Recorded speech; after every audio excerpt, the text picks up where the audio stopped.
So, a warm welcome to this module of non-communicable diseases. My name is Abigail Kenuma Oruko. I am a registered nutritionist and dietitian, and I'm also undergoing pedagogy training for technical trainers. Welcome.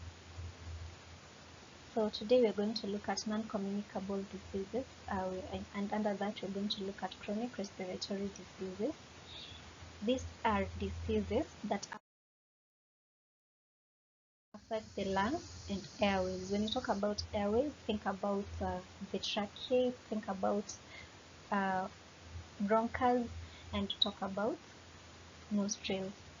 So these conditions include asthma, we have cystic fibrosis, we have sleep apnea, and chronic obstructive pulmonary disorder.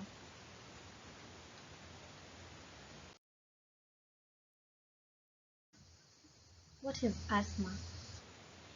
Asthma results from an inflammation and muscle tightening around the airways, making it difficult to breathe.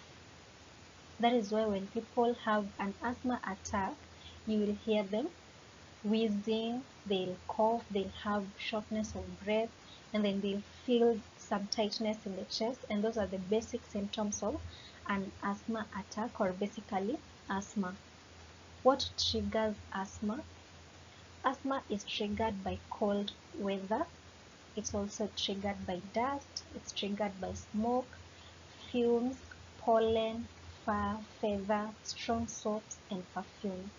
In addition to that, it's good to note that there are some foods or some allergic reaction that can also trigger asthma.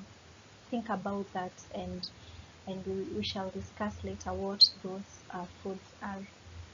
Now, how you can ask yourself, how can one get asthma? So the risk factors include family history.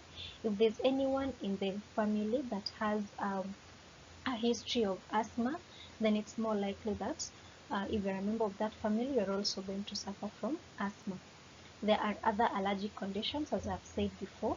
It may also be a risk factor, because when an allergic reaction happens, it can also lead to muscle tightening of the airways. Another thing is exposure to environmental allergens. That is the same thing I talked about as allergic conditions.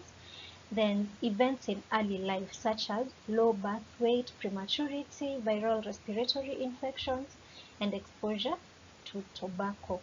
So when a baby is young, if a baby is born with low birth weight or is born prematurely, that is before 37 weeks of gestational age, there is a high probability that this child is going to suffer from various conditions, and asthma is one of them.